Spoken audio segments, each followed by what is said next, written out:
അപ്പോൾ എല്ലാവർക്കും നമസ്കാരം. ദ ഫാം സിൻഡിക്കേറ്റിൻ്റെ സെക്കൻഡ് എപ്പിസോഡിലേക്ക് എല്ലാവർക്കും സ്വാഗതം. അപ്പോൾ ഞാൻ ഫസ്റ്റ് എപ്പിസോഡിൽ എൻ്റെ പ്ലാനും കാര്യങ്ങളെല്ലാം നിങ്ങളെടുത്ത് പറഞ്ഞു. സോ ഇന്ന് ഞാൻ ആദ്യം ചെയ്യാൻ പോകുന്നതെന്ന് പറഞ്ഞാൽ നമ്മുടെ പറമ്പിലേക്ക് വഴി ഉണ്ടാക്കുക എന്നുള്ളതാണ്. വഴി എന്ന് പറഞ്ഞാൽ എൻ്റെ ജിംനിയും കയറണം, എൻ്റെ ഇയോണും കയറണം എന്നാണ് എൻ്റെ ആഗ്രഹം. സോ നമ്മളിപ്പോൾ മറ്റേ ചെറിയ JCB, ഇതിനെന്താ പറയുക, ഹിറ്റാച്ചി, വേറെ പേരൊന്നുമില്ലല്ലോ. സോ ചെറിയ ഹിറ്റാച്ചി വിളിച്ച് വന്നിട്ടുണ്ട്. സോ ഈ വണ്ടി എടുത്ത് നമ്മൾ മോളിൽ വരെ വഴി ഉണ്ടാക്കാൻ പോവാണ്. പിന്നെ കാട് വെട്ടണം, കുറച്ച് വാഴയ്ക്കുള്ള കുഴി എടുക്കണം എന്നൊക്കെയാണ് വിചാരിക്കുന്നത്. അപ്പോൾ ഇന്ന് ഫുൾ ഡേ പരിപാടിയാണ്. പറമ്പ് ഫുൾ ആക്സസിബിൾ ആക്കുക എന്നുള്ളതാണ് മെയിൻ പരിപാടി. അതിനുശേഷം ഫെൻസിങ് അങ്ങനത്തെ കലാപരിപാടികളൊക്കെ വരുന്നുണ്ട്. അപ്പോൾ നമുക്ക് അതിൻ്റെ പരിപാടി തുടങ്ങാം. ഓക്കെ,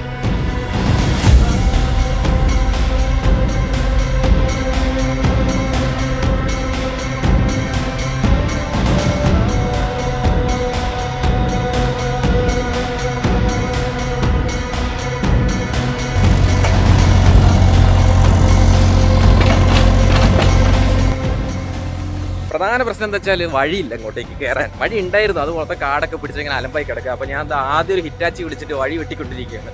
അപ്പോൾ നിങ്ങൾക്കത് കാണാം. അപ്പോൾ ഇന്ന് വഴി വെട്ടണം, അതേപോലെ വാഴയ്ക്ക് തടം എടുക്കണം. അത് രണ്ടുമാണ് ഇന്നത്തെ plan. So let's see.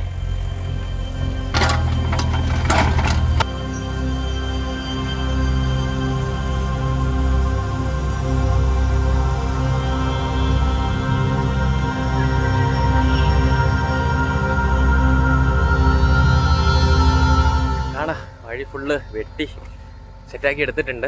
Full കാടൊക്കെ പിടിച്ചെടുക്കായിരുന്നു.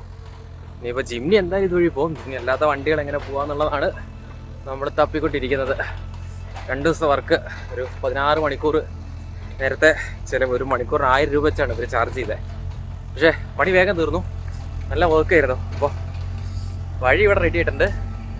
ൊന്നും എല്ലാ വഴീൻ്റെ വർക്കും തീർത്തു, നമ്മൾ അടിപൊളിയാക്കിയിട്ടുണ്ട് ഹില്ല്. അപ്പോൾ ഡ്രോൺ ഷോട്ട് നിങ്ങൾ ഓൾറെഡി കണ്ടു ഇപ്പോൾ എങ്ങനെയാണ് കിടക്കുന്നത് എന്നുള്ളത്. അടുത്തെന്ന് പറഞ്ഞാൽ ഞാൻ എൻ്റെ ജിംനി മുകളിൽ വരെ കയറ്റി നോക്കാൻ പോവാണ്. അപ്പോൾ അറിയാൻ പറ്റും ഈ ചെയ്ത വർക്കുകൾ എത്രത്തോളം നന്നായിട്ടുണ്ട് എന്നല്ല, എത്രത്തോളം ആക്സസിബിൾ ആയി എന്നുള്ളത്. അപ്പോൾ ലെറ്റ്സ് ഗോ.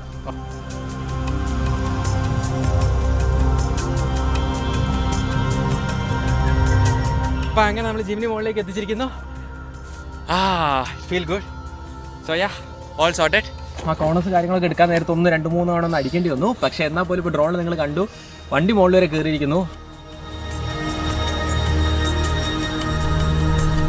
അപ്പോൾ സക്സസ്ഫുള്ളി വണ്ടി മുകളിൽ കയറി തിരിച്ചിറക്കുകയാണ്.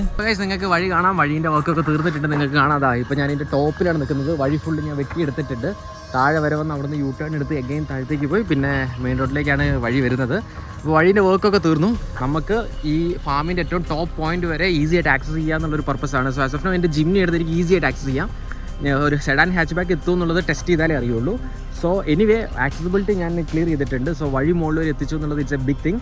അപ്പോൾ വഴീൻ്റെ വർക്ക് കഴിഞ്ഞു. ഇനിയിപ്പോൾ അടുത്തെന്ന് പറഞ്ഞാൽ നമുക്ക് ഈ തെങ്ങിനെ മൊത്തം ഒന്ന് ഹെൽത്തി ആക്കി എടുക്കണം.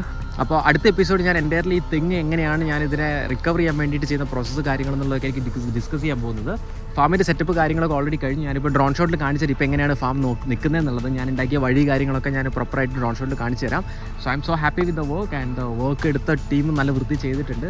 2 ദിവസത്തെ വർക്ക് ഉണ്ടായിരുന്നു. അപ്പോൾ ദാറ്റ് ഈസ് സോർട്ടഡ്.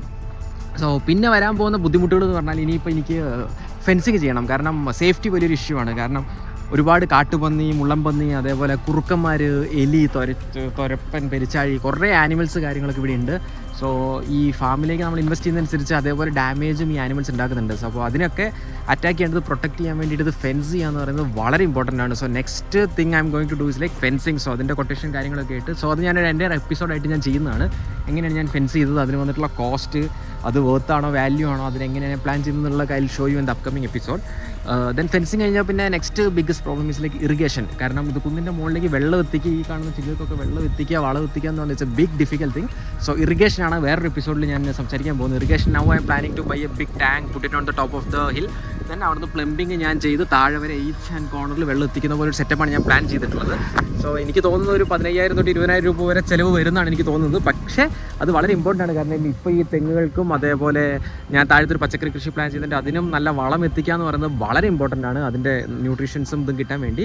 അത് വെള്ളത്തിൻ്റെ കൂടെ എൻ്റെ വലിച്ചാച്ചൻ തൊട്ട് താഴത്താണ്, അവർ കുറച്ച് പശുവിനൊക്കെ വളർത്തുന്നുണ്ട്. അപ്പോൾ ഞാൻ സ്ലറി വാട്ടർ എന്ന് വെച്ചാൽ ചാണകവും ഗോമൂത്രവും വെള്ളവും കൂടി മിക്സ് ചെയ്ത് സ്ലറി വാട്ടർ ഞാൻ അടിച്ച് മുകളിൽ കയറ്റാനാണ് ഉദ്ദേശിക്കുന്നത്. അപ്പോൾ അതിനുള്ള പ്രശ്നം എന്ന് പറഞ്ഞാൽ ഇത്ര ഹൈറ്റിലേക്ക് എത്തിക്കണമെങ്കിൽ എനിക്ക് 3 kV മോട്ടർ വെക്കണം. 3 kV മോട്ടർ നമുക്ക് റെസിഡൻഷ്യലി കിട്ടില്ല. അപ്പോൾ ഞാൻ ഇലക്ട്രിക് റിക്വയർമെൻറ്റ് ഞാൻ KCB, കേരള സ്റ്റേറ്റ് ഇലക്ട്രിസിറ്റി ബോർഡിനെ കോൺടാക്ട് ചെയ്തപ്പോൾ അവരും പറഞ്ഞത് ഒന്നെങ്കിൽ നിങ്ങൾക്ക് അഗ്രികൾച്ചറൽ കണക്ഷൻ എടുക്കാം, അല്ലെങ്കിൽ മറ്റേ ഇതിൻ്റെ റെസിഡൻഷ്യലിൽ എടുക്കാം. പക്ഷേ റെസിഡൻഷ്യലിൽ 3 kV സപ്പോർട്ട് ചെയ്യില്ല. അപ്പോൾ 3 phase കണക്ഷൻ എടുക്കണം. അപ്പോൾ അങ്ങനത്തെ കുറച്ച് പേപ്പർ വർക്ക് കാര്യങ്ങളൊക്കെ ഉണ്ട്. അപ്പോൾ വേറൊരു എപ്പിസോഡ് ഞാൻ എങ്ങനെയാണ് ഇലക്ട്രിസിറ്റി ഫാമിലേക്ക് അറേഞ്ച് ചെയ്യുന്നതിനെ പറ്റി മാത്രമായിരിക്കും ഞാൻ ചെയ്യുന്നത്. അപ്പോൾ അടുത്തൊരു 3-4 എപ്പിസോഡ് ഈ ഒരു കാര്യങ്ങൾ ഡിസ്കസ് ചെയ്യുന്ന പോലെയൊക്കെയായിരിക്കും ചെയ്യുന്നത്. അപ്പോൾ ഫസ്റ്റ് എപ്പിസോഡിൽ ഞാൻ ഓൾറെഡി എൻ്റെ ഇൻറ്റൻഷൻ കാര്യങ്ങളൊക്കെ പറഞ്ഞു. ഇപ്പോൾ ഞാൻ ഈ ഫാം എങ്ങനെ അറേഞ്ച് ചെയ്തു, ഇപ്പോഴത്തെ ഒരു സിറ്റുവേഷൻ കാട് പിടിച്ചിടുന്ന ഫാം ഞാൻ എങ്ങനെ ഇത് മാറ്റിയെടുത്തു എന്നുള്ളത് ഞാനിപ്പോൾ കാണിച്ചു തന്നു.